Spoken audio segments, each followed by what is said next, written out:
morning from wherever you're watching us from, and welcome to the Relationship Talk Show. My name is Sylvia Wanja. Today is another beautiful morning, and being the 19th of November 2024, it's another beautiful day, another chance for you to get a chance to go push for what you want, okay, what your purpose is, what direction it is that you want to take. Now, it has been a very, very interesting year, and again, imagine November imekimbia, imagine tunaenda kumaliza. And I will say that this far, God has been faithful. He has been gracious to us. And remember, each and every morning you wake up, it's a chance for you to count all the blessings that you have around you. The fact that you have family, the fact that you can see, the fact that all your senses are working fine. If you look at all these things, you'll get more than enough reasons to give gratitude, okay? Amazing. So let's have a quick run through of what you're going to be doing today. We're going to start with the Tega Secure. And Yella, it'll be a bit brief because someone sent a text, okay? And they really, really need our help. And we brought on board someone who's going to help us guide our dear brother ambaye ametuma hiyo text. Akitaka usaidizi wetu, okay? Na pia nyinyi mtapata fursa ya kuweza kumfunza ama kumpa mawaidha, okay? Amazing. So we're going to start with that, and then we're going to have the guest today, and then after that we're going to have Did You Know, we're going to have relation tips, and then we're going to have today's inspiration, and then the beautiful, beautiful, wonderful songs. Today being a Tuesday, we have African Tuesday. If you have any African song that you want us to play for you, this is a perfect opportunity for you to get that, okay? Amazing. So to talk to us, you can use our numbers 0721 105 105. That is WhatsApp, and also normal text message 23814 short code, which is absolutely free, and also MBCI TV Facebook page and MBCI TV YouTube down in the comment section. We will be getting back to you. Amazing. So you can also follow MBCI TV across all social media platforms, be it YouTube, be it Facebook, be it TikTok. You can follow us there, and also all my social media handles, official Sylvia Wanja. You can follow me there, and you can also reach out there. We can have a conversation. Amazing. And we keep on saying MBCI na comprise both of TV and radio. So kwa wale ambao maybe you don't have a chance to follow through with what we're doing on TV, we have amazing shows for you on radio, okay? Maybe you can get the radio frequencies so that you can be able to know how you can access MBCI radio from wherever town or whatever part of the country you are in, okay? Amazing. And if you can't, if your town is not represented in the frequencies, you can always join in through online, our online platform, that is www.mbcimedia.co.ke. You can listen in amazing shows, amazing news, timely news, and you can always follow through with what other believers are listening to, okay? Amazing. Yes, you can always listen to our radio. Then we're going to take the question of today. Today we're talking about managing our expectations. And the question is, how do you manage your expectations, okay? We're living in an era whereby mambo kidogo ni mengi sana. So how do you manage your expectations? Where do easy expectations zenye uko nazo zinafaa kufika to what point? Because again, if you have too many expectations, it comes with disappointments. So how best do you manage your expectations, okay? We'll be taking a look at that, and I have shared the numbers that you can use to reach out to us. And then yes, amazing. So wacha tuingie ndani ya Tega Sikio, ndo tuweze kuingia ndani ya dilemma ambayo tumeweza kutumiwa, and let's see how we can help a brother out. Ama vipi? Yes, tuingie ndani ya Tega Sikio.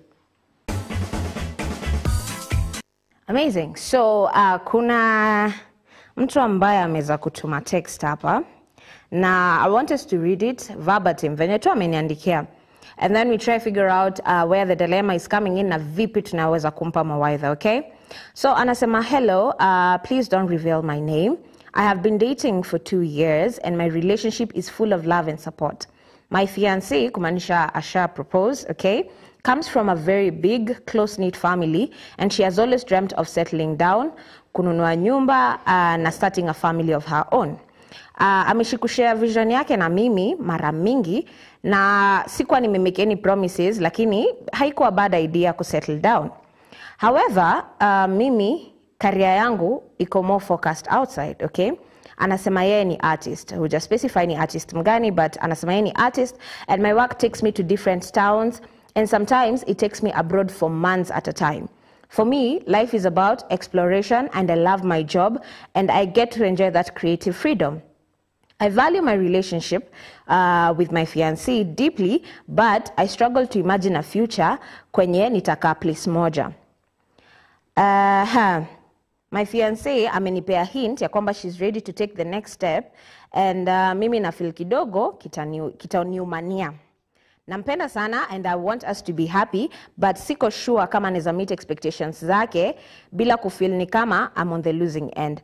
If I stay with her na nijaribu kuishi venye nataka tuishi, na feel ni kama I will stop feeling and living a fulfilled life. On the other hand, nikimwambia adjust expectations zake, ni kama nitakuwa ask for too much.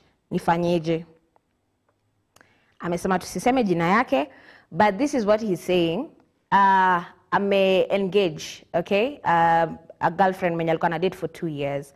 And so they're looking forward to settling down. The fiancé sasa ameishi na hiyo life ya family kubwa, there's that warmth of family. Lakini sasa for this guy, he's more outgoing. Yeye kazi yake ni travel everywhere, okay? Na sasa we all know one traveling, moja anataka settle down in a small town, buy a house, nini. So they have different expectations. On several occasions, the fiancé may bring up your story ya settle down, nini. Hajai agree openly ati sawa tutafanya hivyo.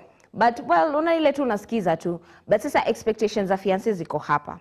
Yeye anataka this is what we will do. Lakini naye ana feel akigive in atakuwa lose on this other end, because kumbuka kazi yake inampeleka outside the country, like yeye maisha yake ni ya kuexplore. Okay? Inampeleka different towns, inampeleka outside abroad. So if he is to go with what the fiancé wants, that means itabidi achane na hizo stories za kutravel na kuenda nje na doing all that. So anauliza aje, what should he do? Juu akisema nikukubali kukaa, yes, atakaa. Lakini atafeel purpose yake ni kuwa artist. Just specify what particular type of art. Probably hakuwa anataka mtu aweze kupinpoint ajue ni yeye through specifying that bit. But anasema if atakubali chenye fiancé wake anamwambia, that makes it hard for him to follow his purpose, na ni kitu ambacho anapenda kutravel. Lakini tena pia akiforce mambo, force issues, afanye the fiancé achane na all these expectations of settling down, a big family and all that, anafeel pia ni kama atakuwa amemkwaza. And they've been dating well for these 2 years. So if you were in his shoes, ama if you were in her shoes, ungefanyaje? Tuambie kupitia nambari zetu 0721105105, that is WhatsApp, and also normal text message, and then 23814 short code, which is absolutely free, and also MBCI TV Facebook page down in the comment section, and MBCI YouTube official down in the comment section. Ungekuwa yeye, ungefanyaje? And even as we are texting in our comments concerning that dilemma, there's also something that I feel like we should consider while giving our answers, okay? There is a particular video that I had the pleasure of watching this week, and it was about energy, okay? On many occasions, tumesikia, the energy that you have around you influences how you're going to behave to certain things. If you stay in a negative environment, you will be negative and also exhume that negativity wherever you go. So there's another concept to it all, that if you starve something, energy stops flowing. Sawa? So if you starve communication in that relationship that you're in, energy relationship itaisha. If you starve like different aspects of life, if you starve your goals, ama your whatever, let's say a talent that you love, if you don't give it time, if you don't practice, you're starving it of that chance to like maybe grow and just bloom into something beautiful. If you starve it, if you energy tacha kuflow the moment you starve something. So, and that goes for both negative and positive things. So if you know you have this negative trait, don't pay attention to it, starve it, energy tacha kuflow on that end. If you have this positive thing that you're trying to work towards, just feed it, okay? Give it food. It's the same case. Venye tu mwili zetu huwa zinafanya kazi. Wakati ambapo unataka energy to complete a task that is very tedious, you have to feed. The moment you starve yourself, you won't be able to accomplish that task. It's the same case with the things that we have around us. So even as you're giving the answers, remember, tunaongelea relationship na najua inakuanga topic moto. So even as you're giving us the answers, have that in mind. Alafu unaweza anza na #dilemma, okay? Let's help a brother out. Amazing. So for now, wacha tupate a very short break, tupate the programs that we have, and then we'll be coming back with the guest of today, and we're going to have a very, very amazing discussion. So stick around for that. And the conversation today is around the dilemma, okay? It's all about managing expectations. We are living in a generation whereby tunakonga tumebuild so many castles in the air. Kuna vitu nyingi around us zenye zinatu influence to think about things in a particular way. Kuna wale wasichana tumebuild castles in the air. Unataka a fairy tale, unataka story ya Romeo and Juliet, unataka those fairy tales that we know about, a Cinderella story. Lakini ukifika kwa ground, ukifika kwa ground, mambo inakuwa different kabisa, okay? So we're going to demystify. Alafu, most relationships nowadays don't work because of you having too many expectations, forgetting the fact that you're dealing with a human being who has shortcomings, and perfection cannot be achieved per se because of the fact that we are human beings. So there's so much to explore in that angle, managing expectations to avoid disappointments. Most people break up because of disappointments. Kitu kidogo imeenda wrong, but it's something that you can sit and discuss, but you're like, you meet expectation, yangu acha tu mimi nijitoe. So you keep hoping and hoping and hoping from one place to another, which is not the best thing to do, okay?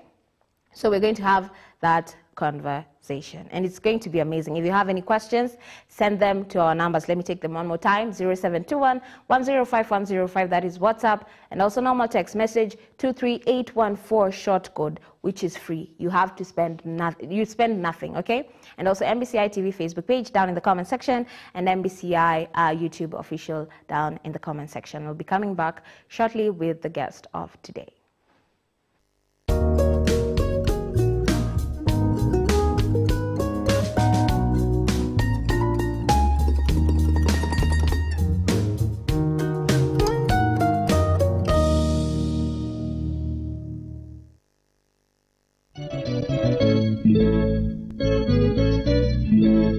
Nao walimshinda kwa damu ya mwana-kondoo na neno la ushuhuda wao. Ni kitabu cha Ufunuo 12 mstari wa 11. So mi siku ya 4 ndo nilipatikana asubuhi. Kila siku ya Jumapili kuanzia saa 2:30 za usiku, na vilevile Alhamisi kuanzia saa 12 za jioni. Babu na shosho akasema huyu mwanamke atoke kwa boma ama nitupe kwa chuo. Itakuwa ni kipindi cha uhalisia ambacho kinakuletea shuhuda za watu mbalimbali. Nimeshikwa nikiwa pia tuko na bangi kwa soko, ambao wamesaidiwa na Mungu. Ukiwa nami Paul Kagi.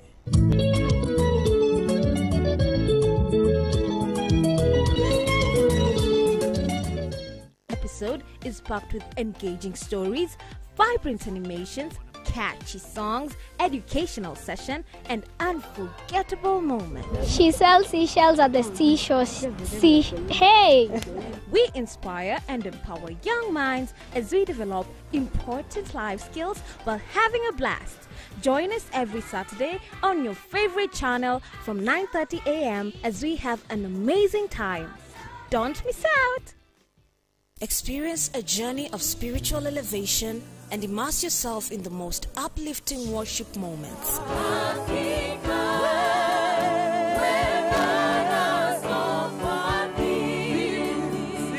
Watch the best of worship culmination every Saturday from 3 p.m. to 5:30 p.m. It's an awe-inspiring event featuring anointed worshippers and going beyond the studio to connect with young souls eager to embrace the divine presence in educational institutions. Get ready to elevate your spirit and embrace the true essence of worship with Maria Omondi and her incredible team of worshippers.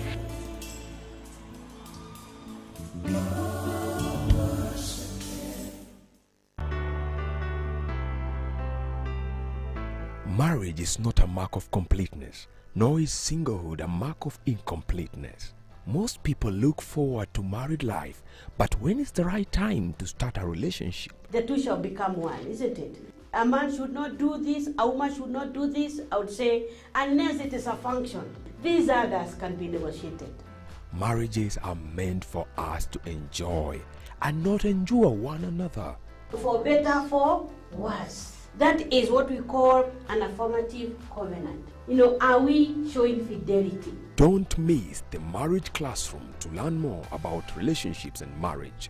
Relations in a relationship that is not yet joined together, you are not in marriage, is a no. It will never be right now, it will never be right tomorrow. It will never be okay, even in the future.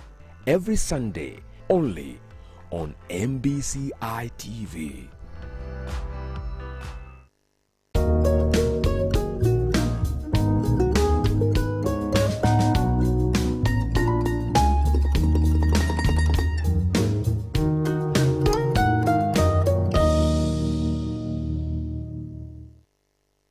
Amazing. Welcome back to the Relationship Talk Show. My name is Sylvia Wanja. So today we're going to have a very interesting conversation around managing expectations. We can take the question of the day. And the question of the day is, how do you manage your expectations? How do you manage your expectations? I know most people, we have so many expectations. We have things that we want people to meet. But how do you manage them? Because not everything you want, you will get, okay? So there has to be the reality aspect of it. So how do you manage your expectations to make sure that you don't become disappointed? Amazing. So the guest is already with us in the house, and let's get started. Let's get the guest profile, and then we can start with today's conversation. Madam Mary Waititu is a dedicated educator with a respected residency of Bahati constituency. With 14 years of teaching experience, she has made a significant impact as a science teacher at Jomo Kenyatta Boys High School, inspiring young minds to explore the wonders of science with curiosity and enthusiasm. Beyond her professional achievements, Mary is a loving wife and a devoted mother to 3 wonderful children, Alvin, Ephraim, and Charles. She balances her career and family life with grace, embodying the values of dedication, hard work, and nurturing care. Her contributions to both her community and her family are a testament to her unwavering commitment to excellence and love. Amazing. That is the guest that we're having today, and we're very, very glad to have you. Good morning. Good morning to you. How are you? I'm fine, thank you. Amazing. So it has been a while before we've had you here on MBCI, but it's always a pleasure having you. Tunapatanga chance ya kujifunza mambo mingi sana, and today tunaongelea a very hot topic, managing expectations. Sure. Kuna social media, kuna influencers wenye wamepea watu pressure, so watu wamebuild castles in the air venye wanataka life ikae, venye wanataka relationship ikae, lakini ikikuja kwa reality, kwa ground, vitu ni different kabisa. So tuanze hapo, expectations ni nini? Okay, expectations, can I call them predictions into future occurrences and behavior? Yeah. Or I call them beliefs and assumptions that people think about themselves or even others, be it in the personal life or in professional life. And it is very significant because it plays a big role in how we shape our perceptions, how we manage our actions, and even how our emotional responses are going to be into the future. Okay, so it's not all bad. When you think it's about not all, expectation. no. Saa zingine inakusaidia kuvisualize venye future itakaa, venye mambo itakaa huko mbele. Actually, it's good to have expectations in simple language. Wow. Yeah. And kuna hii popular opinion ya kwamba sometimes mtu anafaa kuwa na 0 expectations ndio kuwe na 0 disappointments.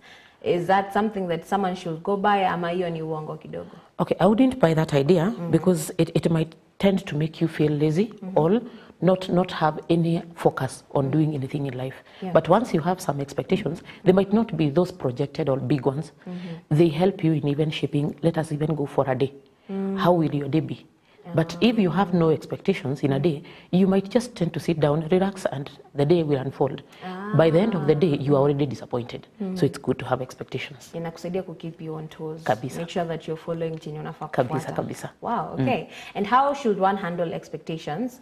Sana sana temana deal na watu. Because you know, binadamu tu ni wale. They have sometimes, let me say, shortcomings. However, they might not meet your expectations. So how do you handle situation kama hiyo? Okay, people will always have expectations of others, especially maybe we talk even in personal relationships with people or even in a work environment. It's good to understand where you are, and therefore it's good to communicate.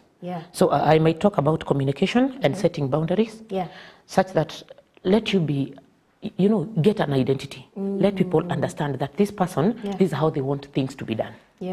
That way, you will be able to communicate to these people clearly. These are the goals, these are the targets of the day, the year, and they are set in a smart way. They are time bound, they are things that are attainable, the given time. And when you when you set your targets, people will understand your limitations. They will also understand what you can be able to do, such that they will not be overthinking of you, or you might not give less of what is expected of you. Again, it's good to have you stick with your own choices. You realize that people will give you lots of things that you might think and you change goalposts, let me call them that way. But when you have set clear expectations and therefore you have targets, you will be able to achieve one after the other. But when you don't, you allow people like to make you understand that everything can happen like abruptly. Yeah. Then utajipata tu hata hauna mpaka mpangilio ya mambo. Zina happen tu, ni kama mambo zinakukuta tu. But you have communicated, they know. Then set boundaries. Let people understand that this is the far I can go. This is where my energy is up to. This is where my responsibility goes up to. So that people don't give you more responsibilities even for themselves. You know, there are some people who are very good at making sure that they pass their responsibilities to others, especially those hardworking people. Unakuta mko kwa kazi, lakini kuna mtu fulani hapo anajuanga nikirushia mse fulani hii bado kwa ile friendship yetu atani, so unakuta you are drained by these people. So it's good when you set targets and then you clearly communicate what you expect and then stand by your own choices. You need to set those boundaries. Hapo kwa setting boundaries kidogo, maybe we can touch on that. When you're setting boundaries, how do you set boundaries and ensure that people stick to their lane? Kuna wale watu ambao, let me just say, wako a bit timid, so they may not be able to express themselves. Let's say akona boundaries, but kila time anakubali tu watu wanazi overstep. So how can they remain firm na make sure hii lane usipite? Okay, si tuseme huyo mtu hana msimamo in simple language, because either they are swayed out of the other relationships wako nazo kwa watu, so hataki kuumiza watu. Lakini when of course when we are given tasks, even at workplace or even at home, for example as a mother, there is what you do as a mother, there is what the father is expected to do. But when you decide that you will do your motherly work and the fatherly work, then huyu mse atakaa tu akozile za it's done. You get? So it's good to be firm. You know, when we talk of communication, okay, I'm not saying like we attack. No, let us be positive in how we talk, so that when you're feeling kuna mtu ame overstep, you can talk it in a simple way. Sometimes ni vizuri kuangalia mpaka mood. Usiende kuambia mtu unajua ulikuwa unafaa kufanya ABCD na hukufanya. No, sometimes you look at when the mood is calm and you tell somebody on this one you didn't go the way we agreed. And again, in workplace there is the lead guidelines. This is how far you will go. The other one, this is how far you will go. So that I can be able to come and tell you, you didn't accomplish what we expected of that day. So that if we evaluate that, then it becomes easy to know the next expectations we are putting. This is how far I should go, and this is how far you should go, and last time you didn't. Ni vizuri kuangalia the past experience, so that tukienda mbele tunaangalia shortcomings zetu na bado ile urafiki inabaki. Wow, amazing. And hapo kwa expectations, kuna tumesema expectations simba, at least nakusaidia ku set goals. But there's this other side, expectations, ambayo inafanya mtu anapata disappointments. Ile inakuwa a bit unrealistic. Let's touch on that. Okay, there is sometimes you will set, okay, can I talk of personal expectations first? Yes. You set expectations and then you find that things don't work out. They don't go the way you want. I will say that we can never be perfect. Like you have just said, human beings, we are limited. And perfection is only with God. So you will find that there is, everything is changing. The only constant thing that we have in life is change. So it is not good to stay rigid. It is always good to keep on looking at the expectations we had. And if there is anything that we can adjust, we adjust so that we don't wait for the outcome, which will be more disappointing than what you know. Because as zingine unakuta, you have put an expectation. Lakini vile mambo zinaenda, unaenda ukiondokea hiyo kitu, such that you're going far. So badala ya kugoja mpaka the final part, let you communicate in due time that this one is not working. Can we readjust? So when we are flexible and we are adaptable to changes, it becomes easy to manage expectations, either from ourselves or even from others. Okay, maybe we can go to the strategies zenye tunafaa kuzi-employ ndio tuweze learn how to manage these expectations. Like Venture nilisema before, like there are so many things that are influencing how we are doing our things ama how we are setting our expectations. You set them maybe ukiangalia rafiki yako, ukiangalia someone from your family, alafu pia kuna that societal pressure. Mzazi anakuambia, ona your age mates are doing this and this. So you end up setting expectations zenye ziko just a mountain full. So how do we, what strategies can we use?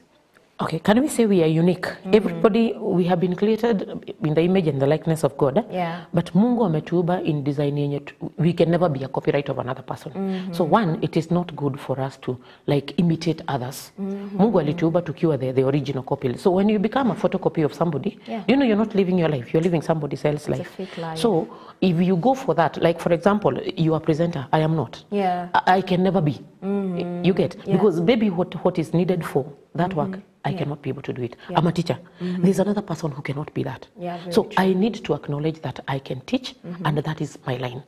It makes me feel satisfied other than copying other people, and along the way unafika mahali haiwork.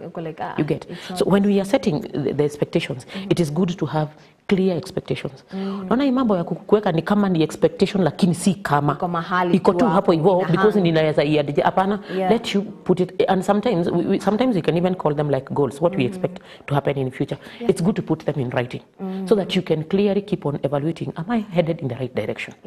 Like I'll talk in a school setup. We always tell the kids that make sure you set, like come January, set your expectations, set your targets.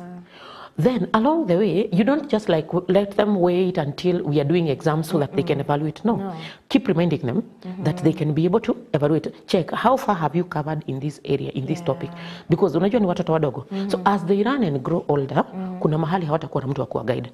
But they were guided already. You know the way we say, teach a child the way they should go. And when they are big, they will not get out of the way.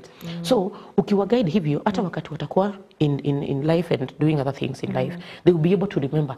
I always set targets, like I always prefer setting targets in January, some that are achievable in a week, in a month, in half a year, and so on. And then you evaluate. Then maintain open communication. I have listened to this person who is an artist who is feeling like they want to go abroad, and they have a fiancé who doesn't want that. Yeah, they want to settle down. Let them be open to dialogue. Wacha kila mtu ajiongee. Tujue, okay, how far can you compromise in this? Because when you open dialogue, one, you become friends. And you avoid these issues of misunderstanding, not understanding exactly what will happen tomorrow, you know, mistrust, people feeling like they are offended and they are not talking. So when it is done like openly, you communicate, this is how I expect my life to be.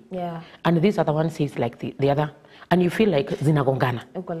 So how do we go about it? So we will come to a point of compromise. So in future haitasumbua.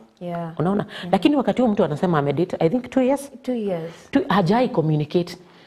You know, it will be very disappointing when they tell this fiancé, mimi penye imefika sasa itabidi tumeachana because I think I value my work more than the relationship. You get? But wakati ameamua, let us talk slowly by slowly. Maybe hata hiyo kwenda kwake sana atapunguza. Maybe I give an example. I used to like watching football so much. That time I was not married. And I would come to this town, Nakuru, watch football maybe the whole weekend. Then on Monday, niko kazi. Sijaole kazi niko na kwangu. But when I got married or when I was getting married, lazima tugesikizana mambo ya hiyo football because I got married to one person who doesn't like football to that extent. So lazima ningejua that mambo imeanza kubadilika. Na mimi ni bibi ya mtu na kuna sheria zile za familia. Very true. So I watch football but not to that extent. No, sometimes we even agree that we can watch together. You see, instead of going to town looking for fans, and we can watch and make fun out of the two of us watching football. Other than leave somebody in the house, and when you're coming, it's now a mountain. You have to work out this mountain a whole 1 week, and there will be football the next weekend. Again. So it will be miserable. A repetitive cycle. And things will not work. So vitu zingine ukishaongea zinakuwa easily done. Then it is good to celebrate milestones. Unakuta kuna watu they are only focusing on ile goal ya huko mwisho, the end goal. Hawaoni hizi kidogo kidogo. Even in professional life, kitu kidogo imefanyika, celebrate that. It might be so tiny in some other people's or whatever, but it motivates so many in that crew. Unakuta I would say I watched a certain group of people still in this town. Yani unakuta mpaka birthday ya mtu I would say Nico Games sana. Being a teacher of games, Nico Games sana. So it's a group of people who are in games. Unakuta wakati kuna birthday ya mtu, anapewa mpaka chance ya kuref. Oh. You know, you sharpen this person, they feel, it's not about cut kicking and kicking of these cakes and whatever. Yeah. Huyu mtu anapoa, unajua sasa keki ni za watoto mara mingi tunasema hivyo. So anapoa kitu yenye mpaka inampea challenge na pia inamotivate. Yeah, you see? So when you celebrate that, huyu mtu hata ukimwambia ataenda international, ako zile za nimekuwa nikiref games za intano, wacha nienda nijaribu moja. Lakini wakati tu tumefanya tu mambo ati wacha nigoje mpaka siku nitaitwa huko mbele, nani atakuita na hajaikuona. Very true. Ni kweli. You have to start small. Yeah. So then we review those expectations. You keep on reviewing them, see what can be done. Kama haita make, unajua expectations zinaweza kuwa mingi. So yenye haita make tunasikizana tu. This one remove. This one can we try it again? You even step back kidogo. Unaangalia how far or how well did we go about this? Itakusaidia for the next expectation. How well did or how bad did we go on a certain expectation? So that if we set another one, we will know what not to put in place. Yeah. Wow, amazing. Hey, expectations. Unajua time nimesikia expectations sana online inakuanga two negative things.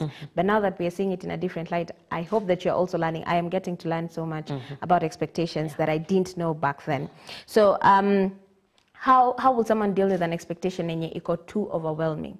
Yenye ana feel ni kama vetu niko nasema kuna hiyo societal pressure, ana feel ni kama ana pressure make sure ame accomplish hiyo kitu. Ata deal aje na hiyo pressure? Okay. Pressure haitaikosa. Hiyo nayo tuseme ukweli because hata saizi penye tuko hapa pia tuko na pressure zetu. To make sure that we deliver. Si kweli? Very true. So unakuta kuna vitu zingine can I call them unrealistic? You want to be a billionaire tomorrow and right now you have nothing. Wacha tuseme hivyo. All umepanda. Si kweli?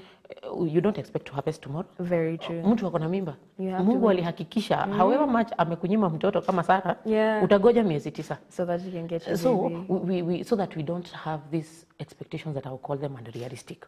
So when they come, because sana zinakuwa sometimes zinakuwa outside, people are pressuring so much to do a lot.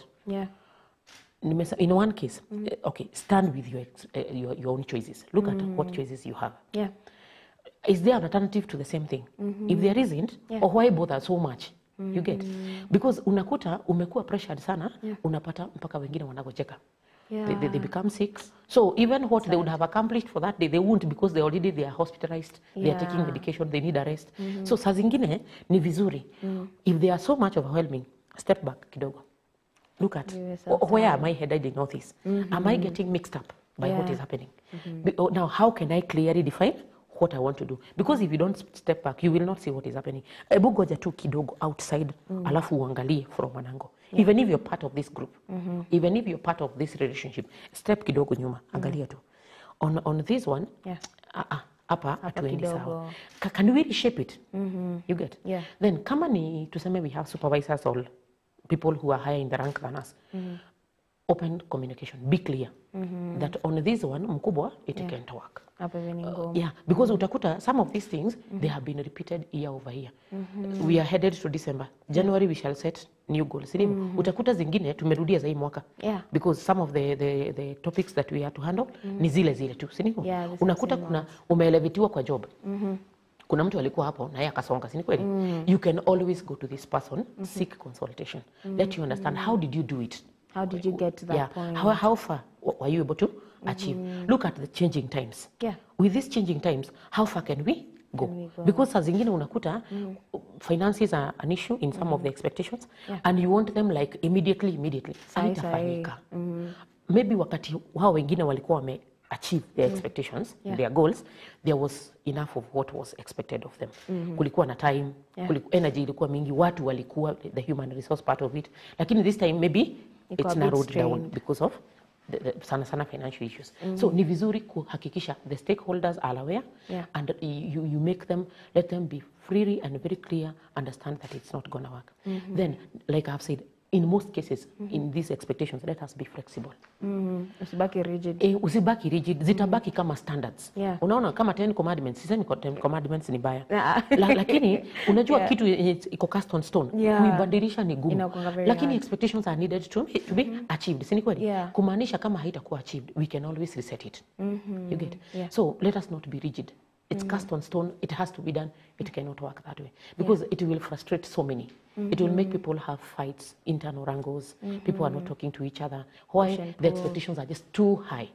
They are not realistic. Yeah, make them understand this is what can be done, this is what cannot be done. So kuna expectations, kuna reality. So wacha huyu mtu ajue reality ya hii mambo ni hii, hata kama expectation ilikuwa hii. Can we finish one bit and we reset again? Yeah, we work on the other one. Wow. And there's a question that we were asking on the dilemma that we were having today concerning this particular individual. Ambaye they've been dating for 2 years, engaged, but now ana feel ni kama expectations za the lady zenye yeye anafaa like anataka meet ya ku settle down, he's not ready for that. So unaweza mpe advice gani in that situation?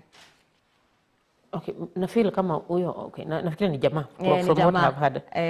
I feel like is he timid that he cannot talk himself? He has been focusing on pleasing the girl so much that it's like they are not in reality with life. Amemgojea huyu msichana aongee mambo zake ajiseme. Unajua women, I think when we are ready to settle for marriage, we want things to work towards marriage. Unaona? Vile nitasettle, vile nitapata watoto, vile nitawalea. You know, that big family. Saa zingine tunasahau wingi mpaka mambo ya kazi. I don't even know whether the lady is working. So sijui vile ana balance hiyo. But I'm looking at this. This guy asikue ni kama mwoga. Because amekubali that the lady every other time. It has never worked like that. This is a relationship of two people. So both of them, the two parties should be as in wanafaku huyu wacha aseme na huyu mwingine aseme. Isikuwe zile za ni huyu anasemanga. Because even if they go to that marriage, it will be the wife dominating.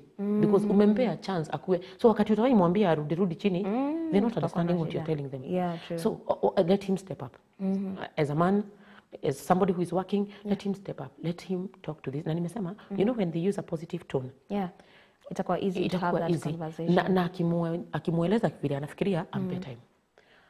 Aende hata huyu evaluate nimeambiwa nini, how will it work, then they come again and they listen again to each other so that they come to a point of compromise. And nimesema it's only about flexibility. Wakikuwa flexible, they will know okay, let the lady not be so selfish that it has to be my way or the highway. No. Maisha haiendi namna hiyo. It's not like those days wakati tulikuwa na mashamba kubwa, mnazaa na watoto wanaenda kwa shamba. It's only cultivating and eating. Siku hizi maisha imebadilika. It's different. So akubali that they need money, they need food. Of course there is a lot of family financial issues. So that yeye akibaki even in the country when the guy is out, wakati maybe he's in another town and so on, he can trust him. So hiyo open dialogue inatakikana. Let this guy be an active listener. Unajua kuna watu wengine pia unakuta yes anataka ni kama anataka kuadvisiwa ama anataka kusikiza huyu msichana, lakini wakati anaongea hayuko. Sijui kama ushiongelesha mtu mwenye hakusikizi. The way it feels bad. After all it was noise. That is more of noise. It's not of communication. So that akicapture attention ya huyu madam, na huyu madam aone I'm appreciated, she will also be able to adjust. Because maybe I am assuming that the lady is not rigid, that kivyangu unaona. So akikubali hiyo open discussion na akuwe positive, I believe there will be some progress. Asikuwe na mbiu ya kuoa before wasikizane, because this is a lifetime thing. You know, in a relationship you can always decide to change. You can even decide to terminate the relationship. Lakini in a marriage you're already in a covenant. So changing that, it's not easy. Hata ukiangalia biblically it's not easy. Iko na repercussions zake mingi. Wacha nisizite laana. Lakini kuna repercussions. Ushaingia kwa hii marriage, you had set targets and it's not working. So do you leave the marriage? And the answer is most likely no. You get. Let us not be this careless type. We have the people who are like they are coming into marriage to experiment. Ikiwork, sawa. Isipowork, let us not go that route, because we are destroying a generation, we are destroying our nation, we are destroying the family unit. And by the end of the day, we will not be able to be a good role model to the young. Very true. Because they are upcoming, they are watching. So if they are not watching anything good, they will not also be good. So in as much as we are setting expectations, they are influencing the whole generation around us. Wow. So I hope you have your answer. Natumai kwamba nafuatilia kipindi, and that is for you. Sawa sawa? So try have that open communication. Make sure that you stay flexible, listen actively, so that you can all be okay. Amazing. So how does one balance their goals na expectations bila one spilling over the other? It's a bit hard, I must say. Unakuta it's like reality and expectation. So unakuta saa zingine what you're thinking that can be done or you can achieve, it's not achievable even in a day. Sometimes you go home when you're feeling like I didn't do what is What I needed. want. Na hiyo ndio nimesema, if we don't think about that, it makes people become sick. Unakuta uko na ugumu. Na pressure nyingi. I remember, let me first of all, before I answer the whole question, I give an example. There's a place where I used to teach some time ago. Yeah. And these people, they were never appreciative. So I am setting my targets towards a class mean or achieving a subject mean. And somebody does not want to see the input you're putting, because we don't set small targets, even for our children, even for our students. You set, okay, not extremely too high, but something achievable. You get. So when you get external efforts zenye zinajaribu kuvuta chini, you feel like it's not easy to manage that. And I remember that time I felt like I can quit and decide I will not do it again. But then I remembered there is a kid in that class who is looking up to me. And I remember 10 years down the line, I met one in Maseno secondary, Maseno High School. Kama nimeenda benchmarking huko, and he told me, "Sasa teacher," I was like, "Okay, hi to you. Who are you? You taught me in some." Nikikumbuka pressure nilikuwa nayo hiyo shule. And this girl now is a teacher in Maseno High School. And we have gone there for benchmarking from the school I am in. So yani wamerank juu yetu, you get. So sometimes the happiness, you find that when you set those goals and they are not working, the easiest thing is let us learn one from the past experience. Nimesema kila mwaka sisi tuna set goals in whichever sector we are. Sana the goals sometimes zinajirepeat tu zile za last time, zinakuja tu. Maybe we set a slightly higher target than what we did last time. So unakuta when we first of all check how did we do in the previous year. Like I always say, we will say Happy New Year. The question is not Happy New Year. The question is, what did you do with the year that has just ended? Ulifanya nini nayo? Because kama hujui kenye ulifanya, these other year will become still the same thing. And you know what they call like madness is doing things the same thing and expecting different. So watch out to evaluate what have that past experience, that duration that we had expectations. How did we work it out? What were the shortcomings? What did we achieve? So inakusaidia kwenda mbele. That is one. So even if it's at a personal level, inakusaidia kwenda mbele. Then number 2, let you have people around saa zingine. Because nimesema utaset goals, alafu uone hazitafika. Let us have people, can I call them people like bigger godfathers or people who can advise us? Mentors, that's the word. Hao watu, you can run to this person. Atakueleza on this one. Na saa zingine watakwambia you're doing well even when you're feeling like you're a bit low. Sijui kama ushaifanya kitu and we're feeling like I didn't give it all, and somebody is telling you continue, it's the right direction, because you might never see the right direction alone. You get. So when we have this supportive group, wacha ikue so that inatusaidia kujua tuko sawa ama hatuko sawa. Then I might talk of in a work setup. The goals they must align to the goals of the organization. The institution. Usikuwe na goals zako alafu zinakinzana. Nitakupea tu example ya walimu. We had this one Mr. Let me just give him a name, Mr. Joroge. It's not his name. Who is very good in maths but a drunkard. So akipewa mshahara ni kwenda, atarudi wakati mshahara itaisha. Lakini akikuja anafunza, anaweza funza usiku, asubuhi, masaa yake ya kufunza, yani na watoto wanapita. Lakini akiamua kwenda ameenda. Lakini remember there is institutional goals. Inasema hesabu inafaa kufunzwa between this time and this time. So in as much as unafunza beyond na alafu unakataa kukuja wakati unaona inapitana na institutional goals. So it becomes more conflicting. So it is not fulfilling. I don't think that teacher had a lot of peace because he had to go to a rehab. Vitu kama hizo. Because huyo mtu, hawa watoto wenye umefunza continuous 2 weeks. Asubuhi, mchana, jioni, wapi. Lakini wakati wanafaa kufunzwa, unajua tena huwezi funza watoto kama hata kama ni chakula kupea ni slowly. So unakuta wanasahau vitu zingine. Walifunzwa mbio zikaisha. A topic is done in a day. What? You are wondering, hesabu a topic in a day it's done. So wengine wameshika wengine. So unajua tunasemanga, for example, Cynthia, I know you because nilikuja last time nikakupata, nikakuja siku nyingine nikakupata. Lakini let us stay for 5 years without seeing each other. I will be saying naona ninakujua lakini ni kama sikumbuki jina. You get? So hiyo familiarity inatakikana. Una get? So over and over. When things are done, shagala bagala. Those goals have not been met. You might be feeling walipata hiyo MBCI show ilikuwa sawa. Lakini vitu zilifanywa hivi haziendanishi. You need to like to reflect. Utareflect kwa nini na hakuna kitu ya maana yenye ilikuwa set up vizuri. You get? Yeah. Yeah. Wow, amazing. So maybe you can share with us a particular experience in your shy feel pressure imekuwa too much to a point whereby karibu hata hizo goals na expectations uziambie kando kidogo.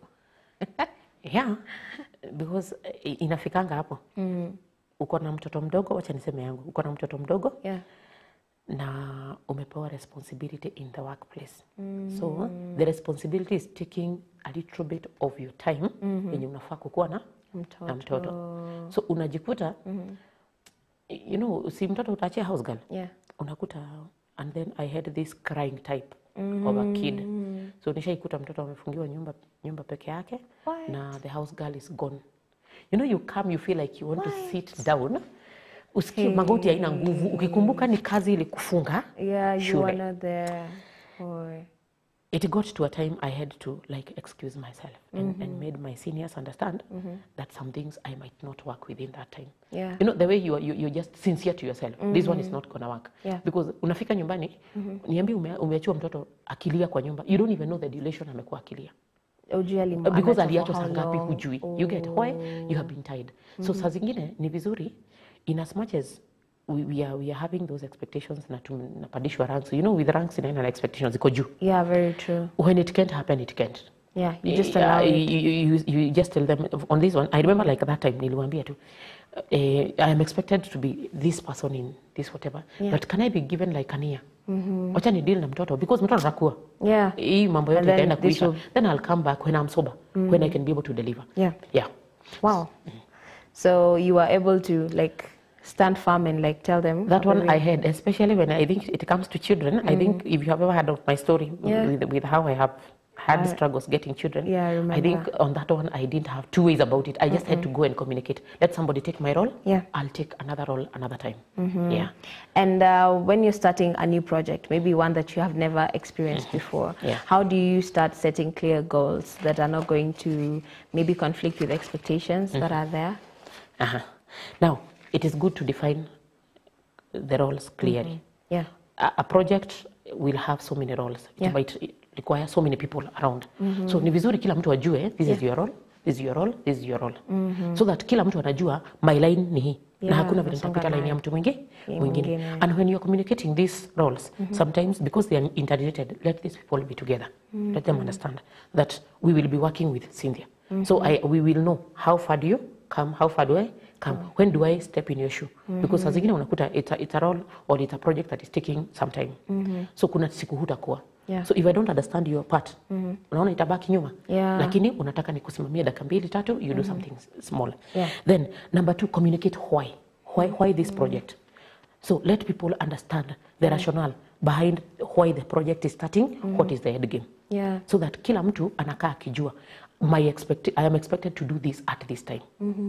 Then number 3, you will have to choose the appropriate channels of communication. Like for example, we have the face-to-face communication when you want to articulate very clear points that unataka kila mtu ashike. So hiyo unawaambia uso kwa uso, and then of course they will react to them. You even invite feedback, even sometimes immediately. Kuna ile ya communicate via written instructions like emails, like memos, when you need detailed information, when you require something to refer to, when time will come for evaluation. So mutarifa kwa nini. So it must be written. Then we shall have this other one, can I call it casual way of communicating, when the expectations are not formal. So ile ya munaendelea aje, they will just tell you tuko sawa, sijui nini bwana kubwa, you are the whatever hapa. So hauwezi kuwa unafanya hiyo ati mnaendelea aje wakati tunataka ku communicate kitu clear. So it's good to understand which is the right form of communication and when. You get? Then it is good to document expectations. This is our goals. This is every other, let it be documented. We will refer to the same. So we expected this from you. How far did you go? As a leader, this is what was expected of you. How far did you steer the group towards the same? Then it is good to monitor progress. Wacha tusigoje ati project inachukua 6 months, so we shall evaluate at the 6th month. Hata watoto kwa shule, because I think nitapeana stories za shule because mimi ni mwalimu. We always give cuts So that In between. out of 30 marks, how far can you go? Tumefunza hii topic, tuna evaluate kidogo. How far did you understand? So that we may know what needs to be repeated, what needs more clarification, what needs to be continued the way it is. So ni vizuri kudocument whatever else that is, not to document, but to monitor the progress. And then let us appreciate small milestones. Like I've said, hakuna kitu huwa ina motivate watu kama kuambiwa you're doing right. Siku yenye utafanya mbaya, utaambiwa tu, hii, tunaweza hii rectify it. And because you know that watu they are not in bad faith. Lakini wakati watu wanakuanga kila saa they are waiting for the only wrong part so that wa comment. You know, it demotivates the whole group. So when you celebrate the small milestones, it makes the whole group stay glued together. So this is for the professional setups, where your place of work. Be careful how you correct someone, or if you have expectations, make sure that you monitor them so that you can, and make sure they match up to the organization's goals. Wow, amazing. So wacha tuingie kwa expectations in relationships. Tuko na these modern day relationships ambazo influencers wametu influence on how to perceive them. Ile ya kwamba couple goals, you have to go for photo shoots with matching outfits, you have to, you know, there are those things that we know of, that you have to meet for you ndo usikie enye uko in a relationship. And it's really pressuring the young people in our generation. Na mtu anaweka expectations huko. Mtu anataka kupelekwa KFC, mtu anataka kupelekwa, ukimpeleka kibandaski, hiyo staki. Expectations zinakuwa very unrealistic. You're dating someone who is not like, bado ana nini haijajipa vizuri, but unataka, if it's not KFC, if it's not Java, hivyo. So maybe we can touch on that before getting to hear what people in the streets have to say about expectations. Okay, now we are talking to the young generation because I think they are the most affected by this. I want to tell them to understand that we are living under the sun. And there's nothing new under the sun. Very true. So we have, can I first of all talk about culture? We have our culture, though some of the communities ni kama hawajui culture zao, such that we are not teaching these children our culture in good time. We are not teaching them, let us not even go to culture, let us even go to morals. Unakuta watoto hawana morals. Watoto hawajui what is right and what is wrong. So one, I want to ask the parents, let them understand. Si mtoto anatoka nyumba fulani. Kwani kwa wako na kila kitu? So that they go expecting another person to give everything. It can't happen. Na pia yeye akona mikono. Akona akili. Go get it for yourself. You can get that which another person can get. You can get it yourself. Hii mambo ya kutegemea mtu, unakuta so many people are getting killed. I think there was this uproar of women being killed almost everywhere in the country. Because I think women, we have expectations that are not realistic. Unakuta unataka kufanyiwa kila kitu. Na si Mungu alikupea akili for heaven's sake. Na si uitumie. Because saa zingine najiulizaka watu wengine, might not be God, but wakienda biguni wanaenda kuambia Mungu nini? Ulienda kufanya? What happened? Because they are mixed with so many evil things. Because kama utaki kufanya kazi na mikono, utafanya kazi na vituko, yani vitu zingine zenye zinakaa mbaya.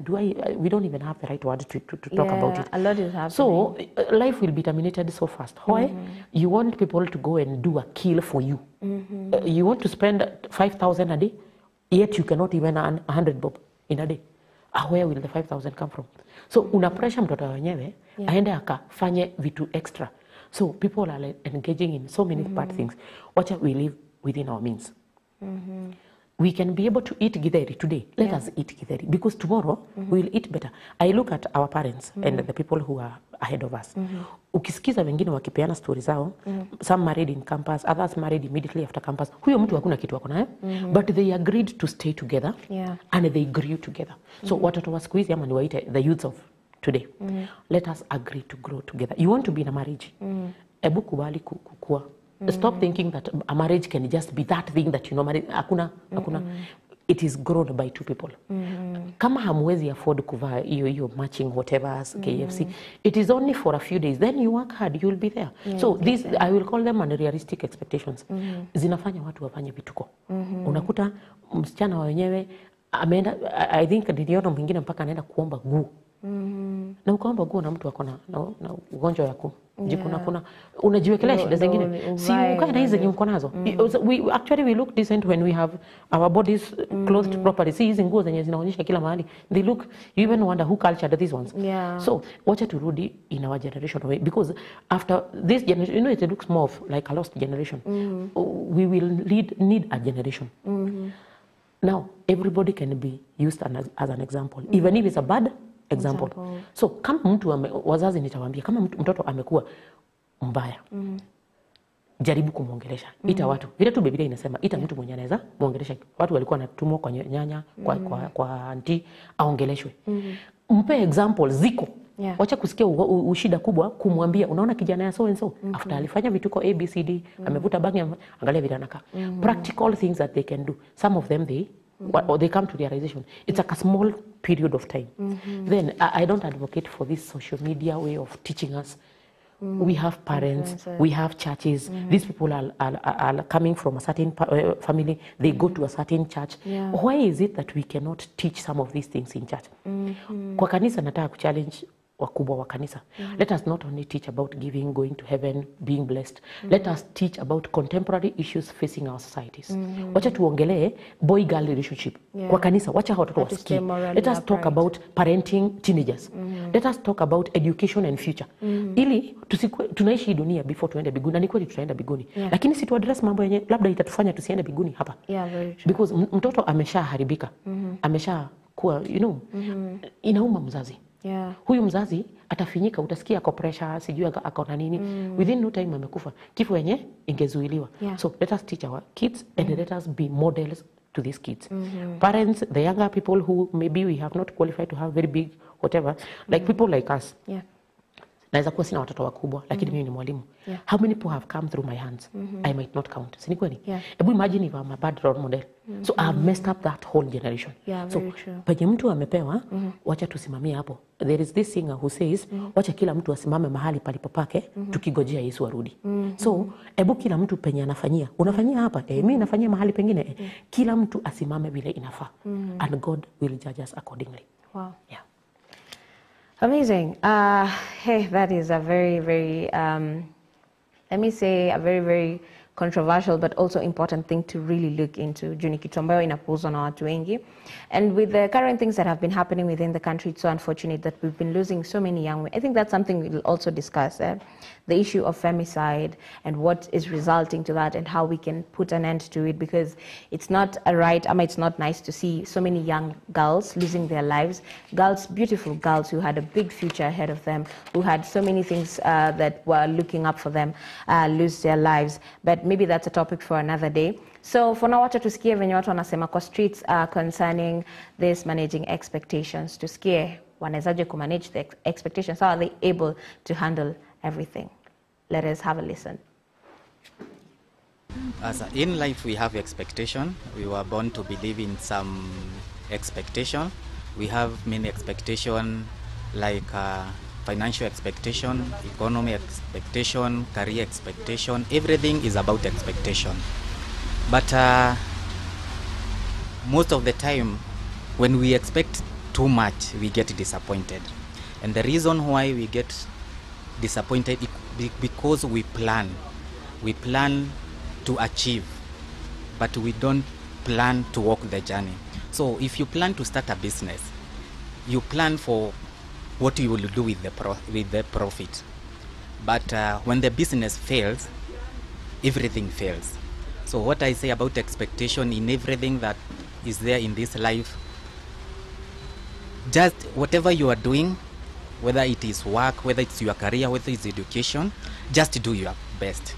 When the result you wanted to get doesn't come out, you don't have to be disappointed. We say no expectation, no disappointment. Learn from those expectations, learn from your results, and move on with your life. Expectations zangu in life na manage na being focused, hardworking, and financial management. By financial management, I do budgeting and separating my money for luxuries and for the business. And be focused is to make sure that my business, I have enough stock for my business. Mimi kwa expectation huwa sieki hope sana, sababu saa zingine unaweza kuwa disappointed. Unajua unaweza gojea kitu na matarajio alafu ikose kuingiana, so lazima tu nikuwe na hopes kidogo 50-50. Alafu tena mimi kuwa na plan B. Sababu mara mingi people cannot be trusted. Unajua naweza kuwa nimeapply kazi, mwingine amekuja amelipa akapata, so mimi weka plan B. Alafu ya tatu mimi huwa na seek counsel kwa watu wenye wako na experience zaidi kuniliko. That way nitajua venye ndafanya in case mambo ikose kwenda vile inafaa, na in case ikuje vile inafaa pia na kuanga tunashukuru Mungu juu saa zingine huwa inajipa. Amazing. So that is what people have to say about managing expectations.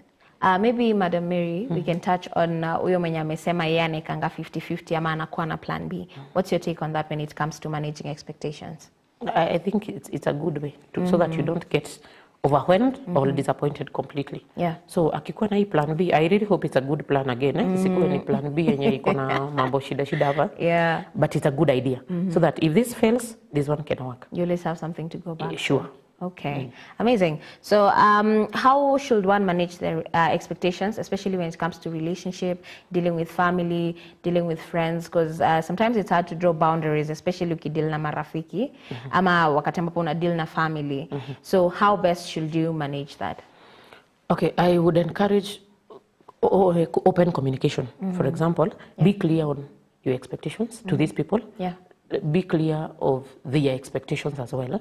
Mtu asikuwa na kuexpectia mambo yenye haiwezi, si realistic. It makes sense. Then you encourage dialogue. Anytime you're talking with these people, isikuwe one way. Ikue, they can talk, you can talk, so that they know. I'm looking at a family situation saa zingine, unajua unaweza kuta kuna mtu anafinyiliwa kwa familia fulani because media huyu ni yeye financially well, ni yeye ako proximity yake na wazazi ni karibu. So unakuta huyo mtu anafinyiliwa sana, lakini wakati wameongea anaweza kuwa anajiongea kuliko ile ya kuassumiwa that this anafaa kukua, you get. Then it's good to set realistic expectations. Wacha watu wasikuwe na expectations zenye haziwezi, hazi make sense. Umeachua responsibilities zote na pia wewe uko na zako. Uko na watoto, uko na nini. I'm looking at a family setup where maybe watoto ni wakubwa. So wameenda makazi na nini. So zinawekelewa mtu mmoja. Anytime we cannot make it to go see mom, unafaa kwenda by default. No, make them aware that is not a realistic expectation. So that usikuwa unaekelewa vitu mingi. And then set boundaries. I would say, for example, kwetu nyumbani, now that my mom is not there, only my dad is there, we normally go to visit him and clean up the home generally. Unajua sasa mzee hatafanya kazi zingine. Yeah, true. So we set boundaries za watu. You're supposed to go after 2 weeks. You cannot give us an excuse as to why you are not able to go. So ni pako ujipage. So hakuna mtu mwenye ati anaamkiwa ujue ni wewe kesho.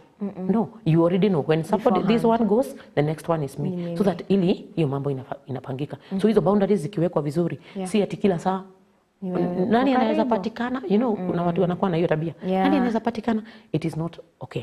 Then it is good to practice empathy. Unakuta watu wengine their expectations kwetu ziko juu kwa sababu hata si za kujitakia, hata za hataki, as in, si kama anazicommunicate. I'm looking at a sick person, for example, who needs our support.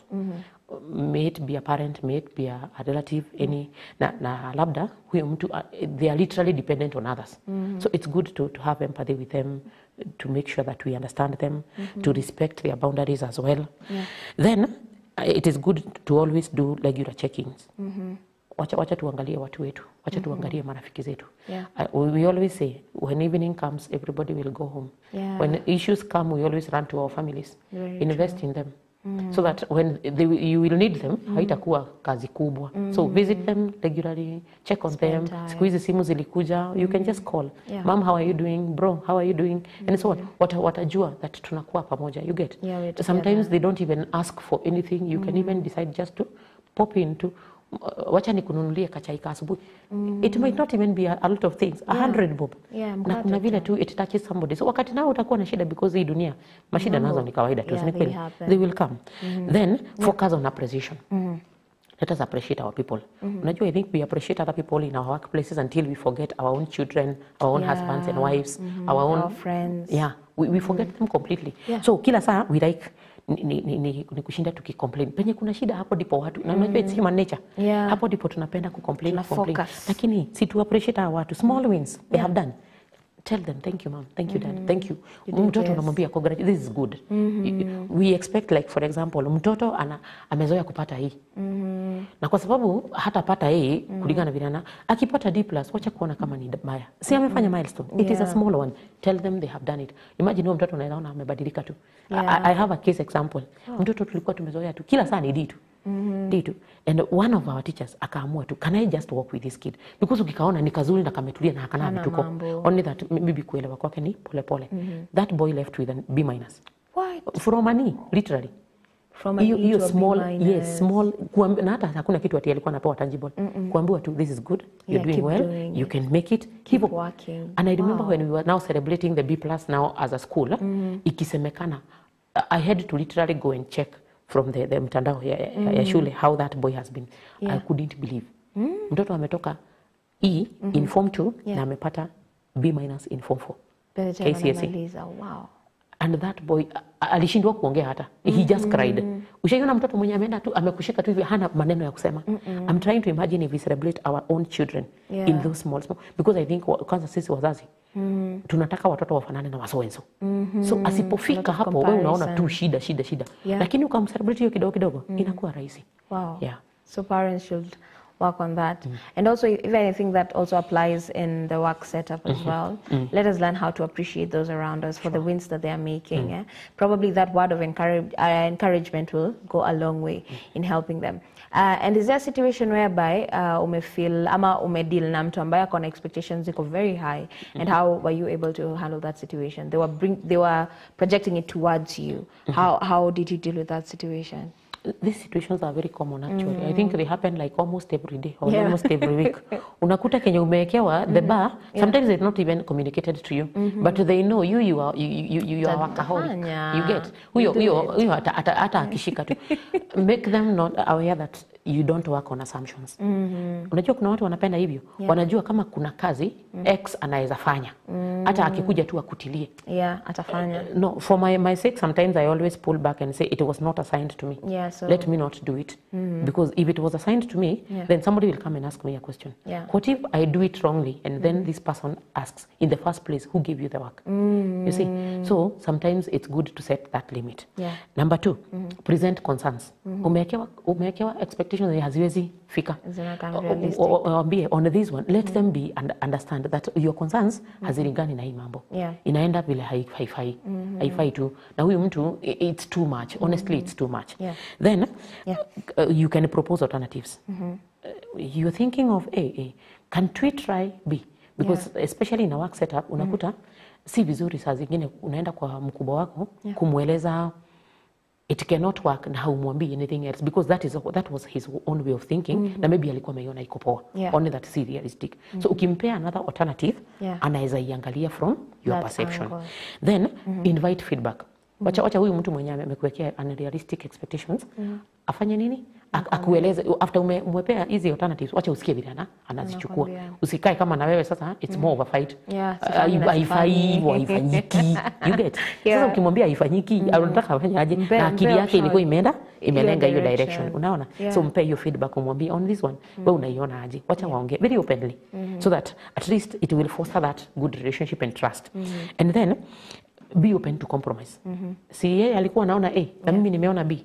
Can we come to a compromise of the A and B tuone penye tunaweza meet each other halfway. So that hiyo unrealistic expectation irudi to a realistic one rather than going to disappointment, because kama hautasikizana na huyu mwingine kila mtu ako direction yake, finally all of you will be disappointed. So you need to meet each other halfway. I think compromise is the biggest lesson that I have picked from the entire conversation, that you have to be open, you have to be flexible, open-minded, have open communication, and also meet each other halfway. Learn how to compromise. Wow, amazing. And how does one maintain motivation and morale if you're working towards a particular goal or you're expecting to meet a particular goal? Yes. Now, one, I can talk of acknowledge the situation. uko na situation it might be challenging. So, mara mingi we don't put expectations that are just easy to meet. Like I am very sure tomorrow I can buy myself a bread. Yeah. So it's maybe 50 bob. So niko sure niko na 50 bob. So we don't put, those are not expectations. We are looking at things that are a bit challenging, that will use your time, your energy, your thinking. You know, they require some kupangwa vizuri, si kweli? Very true. So it is good that one, we acknowledge the situation vile iko. So hii situation, you recognize emotions. Angalia emotions za watu, angalia emotions zako towards the same. Nimekwambia nishaiamka hivi nikajiuliza, am I really going to work? Yani unakaa hivi unasikia unapiga mahesabu na nikajiambia, I think I'm not ready for today. And I decided not to. I better go explain why, other than go there, be gloomy to everybody. People are not understanding what is wrong with you. Yet you have maybe your own internal issues or issues with other people that wengine wanajua na wengine hawajui. Unaona, unaprojectia watu wenye hawaelewi. Hata wako kwa hiyo story. Yeah. So it is good that sometimes we make sure that we recognize our emotions and we work. So you know, once you recognize them, you will work about them. Work on them. Then it is good to foster communication. Whenever there is communication, and I'll keep repeating, people are able to build trust. People are able not to keep things to themselves. Unakuta hizo mashida zenye zingine nika molehill kalitengenezwa kakakuwa mountain kikubwa. Why? Just not talking. So let us encourage open communication. It will motivate so many people. So many people wanajua this is the set clear guideline. We will walk towards this direction. So ukiwaeleza, this is how it is done. Na ikue tu regular. Open communication that is very, very regular. Then provide support and resources. I am looking at our work, whatever. Or even at home. Wacha tusichukue tu hata ni workplace, hata nyumbani. Hakuna vile utaambia mtu apike kuku na huku acha mpaka pesa. Maybe nilikuwa na kidogo, ungeniongeza yako, ingetosha ile kuku, ni kweli? Ama we are starting a project nyumbani, lakini we are expecting that ni mimi tu peke yangu ninatoa zile pesa, unaona? So ni vizuri saa zingine out of then the communication sidio itakujulisha that we need this kind of resources so that they are given in good time, so that tusikuje kuambiana that people are now feeling bored because after all mulisema mtaleta ABCD haikukuja. You know, inaanza blame game. Then provide support kwa hawa watu. No, hiyo nimeongelea provide support. Then lead by example. Be accountable. You are the leader, let you be accountable of what you're doing. You are a junior officer, be accountable to the person who is your immediate supervisor. When you wako chini kwa ground like that. When people are accountable, it maintain your morale. Number 2, you will be able to understand how watu when they are feeling frustrated, unajua immediately. So kama kuna frustrations, to make sure that these people they are not going to lose the morale. Address that issue promptly. Usigoje ati kakae. Usiassume that they can understand and change the situations. Let it be addressed promptly. Hii haiwork. I'm looking at a family setup where the communication breakdown iko and therefore unakuta mtu anasikia tu nakaanga kwa hii relationship because ya watoto. Na unajua mama wengi ni kama wako hapo. Niko kwa relationship kwa sababu ya watoto wangu, nastaki wakose baba yao. Unaget? So mtu anavumilia, hakuna communication, hakuna nini. What if they addressed whatever made them not communicate promptly? Hawa watoto wangelelewa kwa amani, huyu bibi ama huyu bwana hangekuwa na hii shida yenye tunajiwekeanga saa zingine mpaka unaumwa na kichwa. You come to a workplace, watu hawakuelewi, kumbe ni mambo za nyumbani. So when we address these issues, whether in a family setup, in a relationship setup, in a work setup, let them be addressed promptly. Address them. Wow, amazing. The conversation is really, really interesting about managing expectations in all angles. We're going to take a very quick breather right here, but we'll be coming back shortly after that, a very short break, so make sure you stick around for more.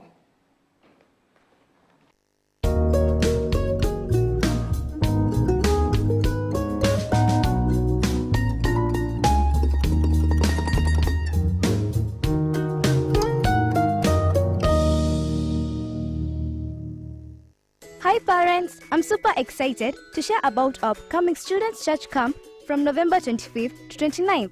It's going to be an incredible experience for just 1,200. We have so many fun activities planned. That's right. First, we'll have praying word trivials. I love learning about our faith in a fun way. Then, there are mentorship programs. I can't wait to chat with all the kids and learn from the experiences. Exactly. These sessions are a great way for personal growth. And the question and answer forums. I always have so many questions and this is the perfect chance to get answers. Plus, we'll have tons of games, team building activities and nature walks. I'm really looking forward to it. These activities are designed to foster friendship and to build a community. Yes, I can't wait to make new friends and create amazing memories. Don't forget to pack your personal effects, beddings, and any other essentials that your child might need. I'm ready to go. Parents, trust me, you don't want your child to miss out on this. Spots are limited, so make sure to sign up soon. Join us for a fantastic time of fun, faith, and friendship. Oh, and did I mention, this is the grade 4 to 8 Camp 2024. It is hosted by our dad, Apostle John Kimani William. I dedicate every child, even those who are adults, by the authority of their parents. We give them back to you. And our mom, Reverend Naomi Kimani. And it is going to be a powerful and an inspiring time. The theme is, I'm destined for greatness. And we are drawing our inspiration from Daniel 11:32, which says, but those people who know their God, they shall be strong and they shall do exploits. I'm so excited to discover what greatness God has in store for us. Don't wait. Sign up today for a life-changing experience. Network of Women Ministers Kenya invites you to the National Women Ministers Conference on the 28th to 30th November 2024 at All Saints Cathedral, Nairobi. The sessions will run from 8:30 a.m. to 4 p.m. on Thursday and Friday, and 8:30 a.m. to 1 p.m. on Saturday. Ministering will be your host, Dr. Lucy Nganga. The serving is a journey, and it's a journey of continuous submission. Dr. Lola Daramola from Nigeria. Any service that we draw honor from God, that God will regard, must be a service that originates from the orders you have taken from Him.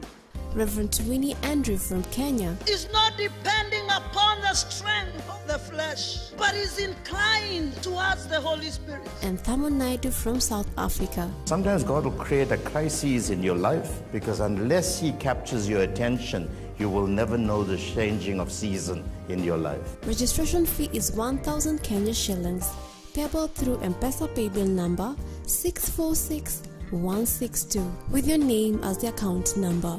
For more information, please contact 0798 599 744. All are welcome. Here's to the ultimate family day out.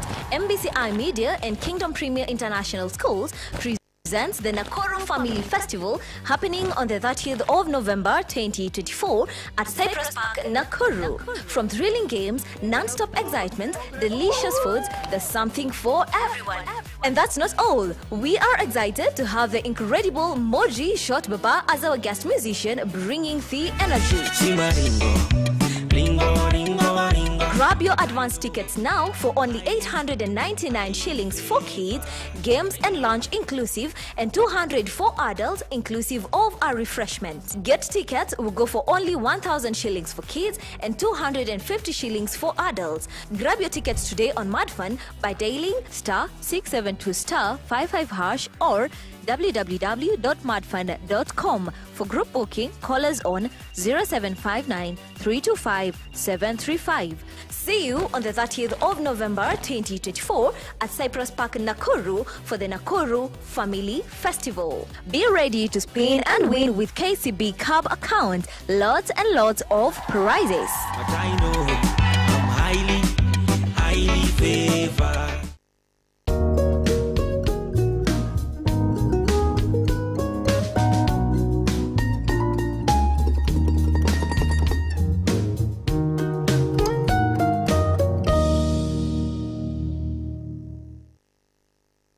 Welcome back from that very, very short break. Remember, this is a relationship talk show with me, Sylvia Wanja, and with us we have Madam Waititu, who was sharing with us about managing expectations, a very interesting topic, and we've gotten the chance to learn so much. We've learned that expectations are not bad, but if they're unrealistic, now there is a problem. Let us get the relation tips so that we can see what are we learning what tips are we learning that we're going to carry through this week when it comes to the relationships that we have around us. So, wacha tupate relation tips.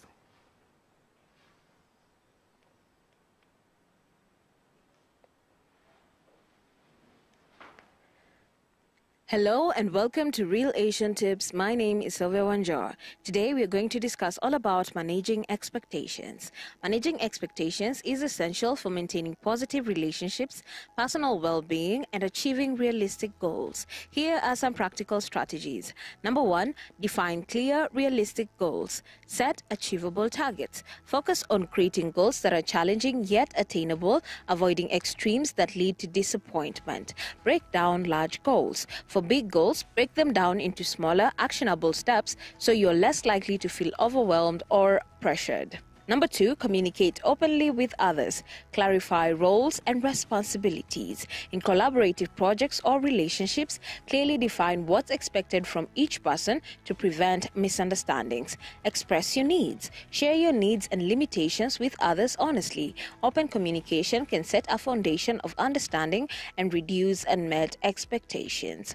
Number 3, understand your own expectations. Be self-aware. Reflect on why you have certain expectations, as this can help you adjust them if they're unrealistic or too demanding. Recognize unrealistic standards. Identify if you're setting overly high standards, either for yourself or others, and consider adjusting to more balanced expectations.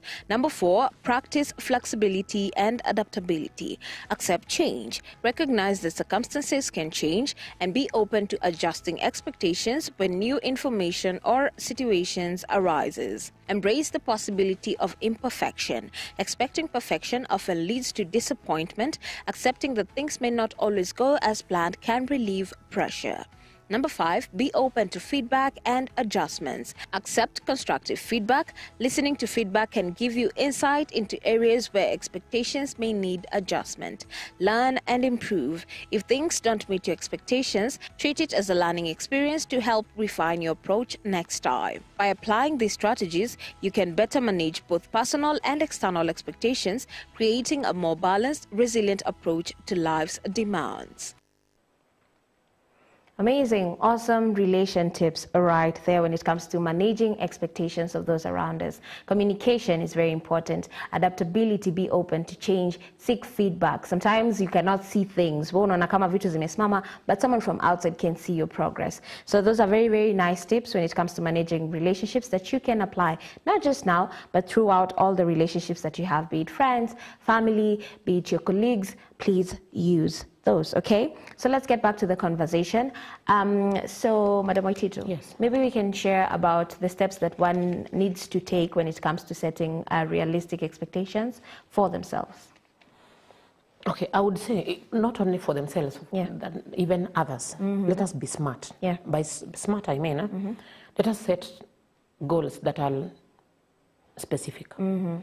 Let us not have vague or two ways of interpreting a goal or an expectation. So kama imesemwa ni hivi, wacha ibaki hivyo, so that any other person, even if they come and read it, they will understand. Or anytime you come and read the goal that you set, you understand it very clearly. Then let this goal be measurable. But by measurable, I mean how much tangible part of it can be done. So isikuwe tu inakaa tu hata sijui nitaieleza aje, iko tu ni kama iko tu, you get then let it be a goal that is attainable. Like in the relationship tip umesema vizuri that the goals should be attainable. They might be challenging, but they are attainable. So meaning you need some effort to attain this goal. Isikuwe kitu yenye tu it can just come, whether you do it or you don't do it. Then there is, that is SMAR, realistic goals. We have talked about people who set goals that are not realistic. So the goal, you expect too much, yet you don't want to invest that much. So let it be something that is going to be real, even if somebody else looks at it, it is a literary deal. And then let it be time-bound. Tusikuwe tu na an expectation that it can happen forever. It's not easy. That's not a goal, or it's not an expectation. So if it should be attained, within what duration of time? Okay, are there small steps that we can do towards attaining this big goal? Because like we are saying, we celebrate small milestones. So if we celebrate them, meaning there will be small manageable to goals, so that tuna achieve kamoja, tunaenda kengine until the whole goal is achieved. So when people are setting goals, let them set realistic goals. Not realistic, but smart goals. Then let people seek support. By especially those people who have ever even have this kind of goals. Utakuta, sometimes we are setting goals like just other people who have ever set them and they achieved them. Yeah. So if they achieved them and we know these people, we can always go to them, either to guide us, to seek more understanding of the same things that we want to do, so that we can even achieve more than they did. Then it is good that we will always keep on setting goals, and we have said some of them will be repetitive. Let us learn from the past of experiences of the goals that we have ever set, whether they are in the same line or not. There are some things that you can take from one goal or one activity and take to another activity. So when we are able to do that, and I said it is good to document whatever somebody is doing, be it a personal goal or an institutional goal. Ni vizuri ikishawekwa documenting, it is easy, you can keep on referring, you can always keep on knowing it worked in the first place, it worked, so it can also work again and even much better. Then ni vizuri tena tukue flexible, like you have said, always let us be flexible. I think flexible is key. Adaptability, we said there is no perfections under the sun. So ikikuwa haifanyi, we go another way. We try this other method. So we switch so that we don't become disappointed, and even the retro that we would have achieved will not be achieved. Why? We decided never to be flexible. We became rigid.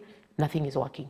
So people become disappointed, people get mistrust, people don't even want to communicate. Why? They are not, whatever they wanted is not being met. Actually, they are going far away. So lakini wakati tuko, every other time we are flexible, be it in a relationship, let us be flexible. People change, things happen. Today you're having somebody who is just okay. Tomorrow, that person is ill, they cannot even talk. You are with a person whom you consider family, tomorrow they are not there. There's a gap left. We must be adaptable to some of these things because they are happening. It's change. They're there. Yeah. Wow. Amazing. That brings us to the end of the conversation. But before we finish up, how does one approach expectations in an environment that is unfamiliar to them? Ama wanafeel kama the future is a bit uncertain. How do you approach such a situation? Now, one, let us be flexible. You see, the issue of flexibility. Ni mahali hujui, it's a new venture, it's a new environment, you don't understand it. You will have expectations, but be flexible. Wait that things can change, either for the better or even for the worse, so that zikibadilika, you will not feel like things are crashing down on you. Number two, kama iko kwa in an institution setup, let us involve the stakeholders. Let them advise you. They have been there maybe before you. They know what happens. They know what happens. They will always advise you on many other issues. Then let us educate ourselves and even others. By that I mean let us share knowledge. There is somebody who knows something about what we are supposed to do. There's another one who has no clue. Lakini akielezwa ataelewa na atafuata. Let us share information. There's a lot of information in internet. There's a lot of information with people. Let us not be selfish with this information in a new setup, because if you knew, utakuwa unasema na nilikuwa najua hatafanya. You see, now we are headed to disappointments. Instead of that, so you share that information easily. Then let us always monitor progress. In a new environment, progress is very key. Wacha ikuwe monitored in small bits. So meaning there is some measures that have been placed. Inafanyika kidogo, we can evaluate on a daily basis, on a weekly basis, depending on the extent of how much we are going. Then we maintain a positive mindset. By a positive mindset, I mean, let us cultivate resilience. Unakuta kuna mambo inaweza fanyika, you're feeling like you want to give up. Remember, you are the leader. And you know everybody is looking up to you. Like I always keep on, there's a person I keep on telling, nikienda church, mimi nikikukuta najua kila kitu iko sawa. Remember, he's not the pastor of the church. Okay, he's one of the leaders, yes. But okay, si yeye the pivot pale juu. Lakini nikimuona tu, najuanga mambo itafanyika. Kila kitu iko sawa. Unajua tu, you can always get some feedback. Hapa haifanyiki, unaona tufanye nini? You get. Ebu imagine mtu kama huyu amekosa kukuwa resilient. So I am trying to imagine, mimi nilimwambia kwa mdomo, ni wangapi hawajaimwambia? Very true. Alafu ukuje, ukuwe ni wewe una break mambo chini, you're giving disappointments. So let us always have that positive mindset. Whichever place uko, kama uko grassroots, kama uko on the ranks, wherever. Ukikuwa na positive mindset, wengine wote, they will pick from that. When you're negative, people tap the negativity. And they become negative. Alafu unakuta people become toxic. Lakini mahali kuna hiyo positive, unakuta everybody is embracing what is happening. They want to communicate. They know it will never be misjudged. It will always be communicated positively. So when we do that, we are even able to know who did what. You get? Can we celebrate that small thing that this person did? So that wengine, they will also endeavor to do things that are good, and by that we are headed to the right direction. This place will not be unfamiliar forever. You get? Itakuwa unfamiliar for the first time. As things go on, mambo inaenda ikiregea na watu wanajua sisi tunashirikiananga sisi wote. Wow. Yeah. I love that bit on positivity. And whatever you focus on, that's where your energy flows. If you focus on the positive things, energy flows into the positive. Yeah. If you focus on the negative, energy flows into the negative. So you choose which mindset you're going to adapt. Sure. Maybe you can now give the viewers a word of advice when it comes to managing expectations as we wind up this conversation. Okay, my part in short would be, we will always be having things that we are expected to project goals, to set up goals, to give expectations. We are always looking up to something. And in most cases, we set positive expectations. Nobody wakes up in the morning expecting something bad to happen. So it is good to remain positive. It is always good to remain open-minded. Let us know that things might not always work in our direction. Then can we always tell ourselves, how can I do it better? What can I change from what I'm having? So with that adaptability, utakuta things that were working well 2 years ago might not be working well today because of different issues that are happening. And therefore, what you applied last time might not be what you applied this time. So let us not be rigid that it has to be this way. It might not always be, and it will not always be that way. It will always keep on changing. I'm looking at let me give you a case of the current KCSE that is going on. It is 3 days to time. We were used to candidates being given papers, and the papers, they have to write their name, index number, and what have you. This time we have papers that are already written, the candidate's name, the index number, they are only signing. So I am looking at that as a positive thing, such that nobody will say I was never given a paper or I missed an exam. Your paper is already there. It comes with your name and everything. It minimizes the cases of cheating because there are no extra papers. We are only given those of those students in that station. So hakuna hii mambo. Unakuta, it is a nice way of trying to curb, because with the internet, mambo ya kuibia mtihani ilikuwa mingi sana. Lakini saa hizi utaibia ya nani na kila karatasi iko na jina ya mtoto. So I'm looking at whoever came up with that. Lazima alikuwa na expectation fulani.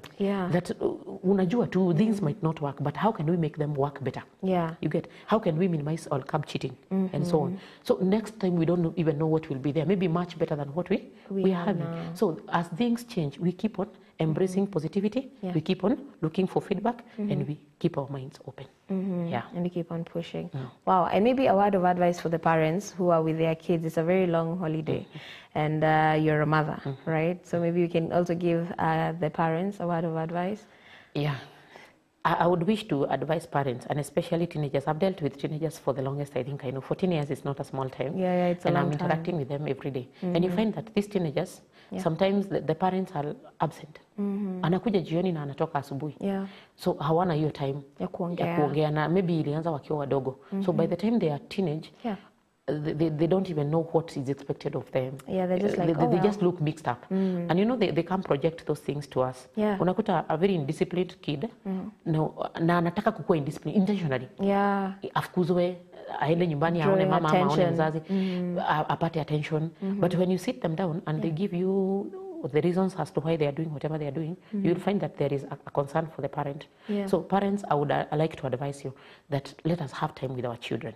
These kids, let me not call them kids, these young adults, because they are past 13 kwanza. They are not children, they are young adults. And like I always keep on saying, you can never pour from an empty cup. So let us put something in our children. So that when they grow and they become full adults, they will have something to pass to the next generation. They will have something for their children. Lakini when we are busy just looking for money, making sure they are comfortable, you know, parents wana substitute kukua present na pesa. So mtoto anapewa pesa. Then you keep asking why they are taking drugs. Pesa ni ya kutumia na ulimpatia. Si atatumia tu. So the whole thing is this, let us be present for our children. It might not be 100% like the whole day, but usikose muda na huyo kijana, huyo msichana. Wacha ajue that we are in very dangerous times and they can be victims of so many things that are happening. So ajichunge na unamueleza jinsi ya kujichunga.